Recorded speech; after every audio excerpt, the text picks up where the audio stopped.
안녕하십니까. 고생들이 너무나 많으십니다. 부식 방식에서 방식 쪽 말씀을 드리고 있습니다. 방식의 전착공법이라는 게 있는데요. 요거는 출전이 그 일본의 그 해양 강구조물의 방식 기술에서 기보당 출판사에서 발행한 책인데요. 그 책에 보시면 이게 이제 보면 이제 바다 해수고요. 해수 보시고 여기 이제 강간항이라 해가지고 음극이고 이게 강관이고요. 강관. 그 다음에 여기 보시면 이제 전착물 피복 해가지고요. 여기 이제 그냥 강만 탄소강이죠. 탄소강만 있으면 당연히 해수에서 부식이 되겠죠. 그러면 탄소강이 해수에서 부식되는 거는 뭐 전에 계속 말씀드렸는데 부식인자가 해수 중 부식인자를 한번 찾아보면요. 크게 두 가지로 보면 되죠. 해수 중 부식인자는 1번 O2하고요. O2 용준산소. 물속에 드는 용준산소 있죠? 용준산소는 약 몇 ppm 들어있을까요? 해수중 용준산소량. 예, 퀴즈입니다. 예, 퀴즈 몇 번 드렸는데 아마 쉽지 않을 겁니다. 기대는 안 하겠습니다. 예, 농담이고요. 약 8ppm 들어있죠. 상당히 많은 양이 들어있습니다. 얘가 이제 부식인자고요. 두 번째가 누구냐면 바닷물 속에 들어있는 염소, 소금 성분의 염소, 이온, Cl-이온이 음이온이죠, 음이온. 이 두 가지가 해수 중에서의 철에 대한 부식인자, 금속에 대한 부식인자로 보시면 될 것 같습니다. 그럼 얘를 이제 막아야 되는데, 보통 그 O2는 뭐냐면 이제 이렇게 되죠. O2 산소의 양을 보시면 일단 물속에서 이걸 약분을 할게요. 2분의 1 O2로. 원래 O2로 해야 되는데 숫자가 커지니까 2분의 1로 좀 약분하겠습니다. 그 다음에 전자 두 마리 묶어요. 먹고 수산이온 두 마리를 만듭니다. 이게 이제 1번식이잖아요. 물속에서의 철에 부식이 된 거, 철. 자, 방식 설비를 안 하면, 이제 이 방식 설비를 한 거고, 방식 안 하면, 가만히 놔두면 이렇게 된다는 거죠. 그러면 금속에서 전자가 빠지죠, 금속. 금속은 최악 전자가 한 개, 두 개이기 때문에 힘이 약하니까 전자 두 개 빼먹었다 이거죠. 금속에서 빠집니다. 그러면 이게 양이온이 돼요. 2 플러스 양이온. 결국 전자 뺏기면 본드 결합력이 떨어지니까 철원자라는 것은 원자라는 것은 Fe 원자가 있다면 최각전자 두 마리씩 이렇게 서로 있어가지고 얘들이 돌면서 서로 강한 결합력을 유지하는데 산소가 와서 전자를 빼먹으면 결합력이 사라지는 거죠. 결국 그래서 전자를 뺏기는 부식입니다. 전자 받은 방식이고요. 이렇게 됐고 그러면 이게 2번식이 되고요. 2번식. 그 다음에 이제 녹을 만들어야 되겠죠. 두 마리 철 양이온 두 마리 하고요. 그러면 플러스는 2는 4가 되잖아요. 그럼 음이온 4마리 데리고 와야죠. 마이너스. 그 다음에 산소가 한 번 더 작동합니다. 2분의 2는 해가지고 빨간 녹이 만들어지죠. 예, 헤마타이트라 해가지고 이렇게 EFeOH라는 녹을 만들고요. 그 다음에 물 한 방울이 생기겠죠. 플러스 H2O. 요게 3번식이죠. 이렇게 요게 물속에서의 산소에 의한 철의 부식입니다. 그럼 이 FeOH를 다시 이걸 우리가 편히 보통 알고 있는 Fe2O3로 쓰면 Fe2O3 이렇게 쓰면 더하기 H2O가 됩니다. 왜냐하면 FE 두 마리잖아. FE2. 그 다음에 산소는 원래 네 마리잖아요. 니가 있으니까. 근데 세 마리 있으니까 한 마리 남죠. 한소 뒤로 보내고 수소 두 마리 H2O 이렇게 물 두 방울에 헤마타이트 빨간 녹이 생기는 거죠. 요게 이제 물 속에서의 산소에 의한 부식이고 그러면 염소는 뭐 하고 있는 염소?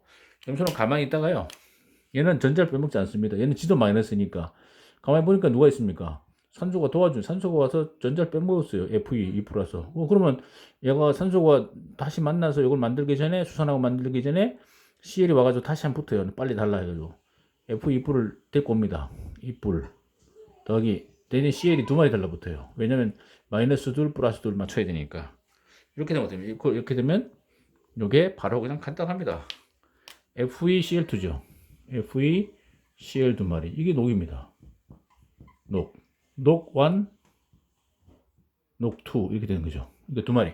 그래서 해수 중에는 일반 프레시워터는 요거 1번만 생기기 때문에 FE2O처럼 생기는데 바닷물 속에는 FeCl2 생기면서 두 개 동시 생기니까 가속부식. 그래서 바닷물이 부식이 심한 거죠.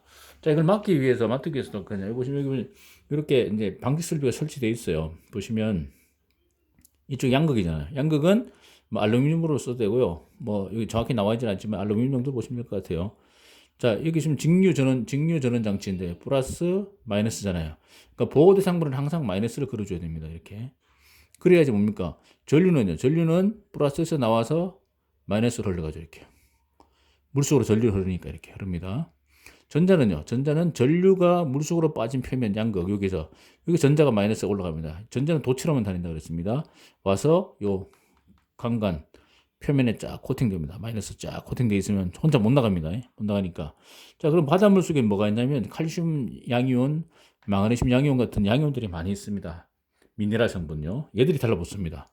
얘는 플러스, 얘는 마이너스니까 쫙쫙 달라붙어가지고 여기 약간 흰색, 회색 정도 보이는 얘들이 전착물로 피복되어진 강간항의 표면 전착물 강간이잖아요.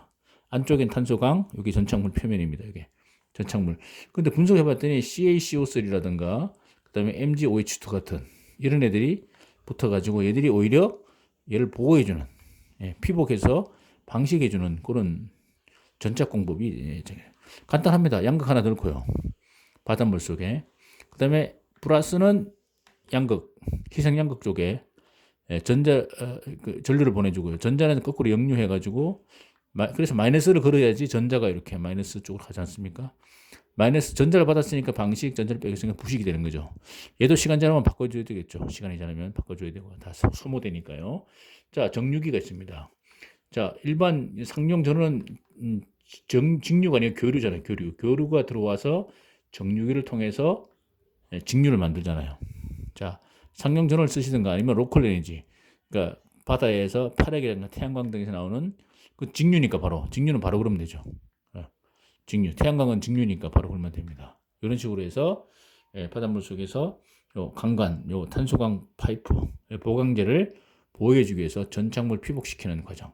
그래서 바닷물 속에 있는 마그네슘 이온, 칼슘 이온이 왜 얘는 양이온이니까 이온은 뭡니까? 이온은 불안하다, 간다.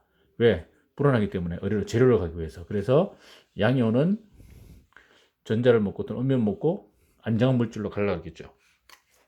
그래서 아까 이쪽에 보시면 이게 강간이 있으면 표면에 전자 코팅이 됩니다. 마이너스 일렉트론 코팅 쫙 돼 있으면 여기에 누가 달라붙냐면 이쪽 양극에서 이제 이렇게 해서 이렇게 연결시키겠죠. 이렇게 해서 마이너스 플러스 이렇게 시키면 여기 뭐 알루미늄 정도 되겠죠. 그러면 전류는 이렇게 흐르고 전자 이렇게 되면 요게 전류고요. 이게 전류가 빠진 표면 요게 전자 마이너스잖아요. 전자는 반대 방향입니다. 마이너스 올라와서 도체로서 딱 왔습니다. 그럼 이 전자죠. 그러니까 전류는 시계 방향, 전자는 반시계 방향이죠. 그건 바닷물 속에 들어있던 칼슘이온, 이 미네랄 성분 CA2뿌리다. 자, 플러스니까 양 이온이잖아요. 얘는 어떻게 하든 간에 전자를 먹고 재료 가야 돼요. 쫙 달라붙습니다. 칼슘 또 마그네슘 같은 애들이 많이 있습니다. 퓨 달라서 딱 달라붙어요. 전압이 세니까 쫙쫙 달라붙어요. 달라붙어가지고 이게 코팅층을 형성하는 거죠. 이렇게 뽀얗게. 여기 오히려 얘가 방식이 되는 거예요. 얘는 이제 방식이 되는 거죠. 방식처럼 되고 얘는 이제 부식이 되고 이렇게 해서 피복되면서 방식도. 자, 계속 이걸 보호해 주니까요. 보호해 주니까 전자가 안 빠지는 거죠. 그럼 만약에 이제 이쪽에서 물속에서 그러면 일단 누가 합니까? 산소가 이제 와가지고 전자를 달라 그러면 어디 걸 빼주겠습니까? 요 피복에 있는 얘 거. 여기에 또 전자를 빼주면 되죠. 부식이 되려면. 자, 빼주면 전자 빠지면 어떻게 합니까? 다시 마그네슘 전자 뺏기면 2 플러스 돼가지고 떨어져 나오겠죠. 시간이 지나면. 그러니까 계속 돌면서 돌아가면 얘는 계속 이제 표면이 피복되고 그다음에 산소는 전자를 달라 그러니까 그래서 마그네슘을 빼가겠죠. 마그네슘 2 플러스 하면서 떨어져 나옵니다. 그러면 떨어져 나온 곳에 다시 계속 전자 돌고 전류 도니까 또 달라붙고 나가면 또 불고. 그러니까 산소는 2분의 5가 그러니까 물속에서 2분의 5는 전자 2마리 먹고 UH 마이너스 만든다 그랬죠. 2마리. 이건 계속 해야 되니까 와서 철걸 안 주고 표면에 딱 나와 있으니까 마그네슘 MgOH2 CaCO3 마찬가지 와가지고 예를 들어서 마그네슘 걸 빼갑니다. 그러면 마그네슘은 E 플러스 해가지고 떨어져 나오겠죠. 떨어져 나왔다가 요 하나 약간 구멍이 생기겠죠. 이렇게. 그러면 다시 전류는 계속 돌고 전자도 계속 전류 도니까 전류 전자 계속 돌아가니까 또 물속에 있던 마그네슘이 또 달라붙죠. 그럼 또 빼가고 달라붙고 계속 왔다 갔다 하는 거지. 표면에서만 왔다 갔다 하는 거지. 이 철 요거 강관에 대해서는 까지는 못 들어오는 겁니다. 그래서 얘는 계속 방식 유지되고 요 피복이 계속 들어갔다 나갔다 하면서 작동하면서 계속 얘는 유지시켜 주는 거죠. 그렇게 해서 만든 게 전착공법이다. 이렇게 보시면 되겠습니다. 이렇게 해서 바닷물 속에서 방식해 주는 그런 설비고, 외부 전원 공급 방식이고요. 직류를 이제 전원 공급해 줘야 되고, 요거 플러스 마이너스. 플러스는 요거 양극 쪽 희생 양극 부식 측, 마이너스는 방식 측. 그래서 음극 방식, 양극 산화 뭐 이런 말 쓰지 않습니까? 음극 방식. 그래서 마이너스 항상 보드 상문에서는 직류로 해서 마이너스를 그려줘야 됩니다. 그래서 전자는 반시계, 전류는 시계, 전자는 반시계. 전자의 시작점은 전류가 물속으로 빠진 표면, 양극 표면, 전자. 전자 혼자는 물속으로 못 간다. 이거 전자는 도처로만 다닌다. 예, 그래서 표면에 코팅되면 물속에 있던 이온들이 달라붙어서 피복을 만들어주고, 그렇게 해서 보호해주더라. 이게 전착공법에 대한 내용이 되겠습니다. 네, 감사합니다.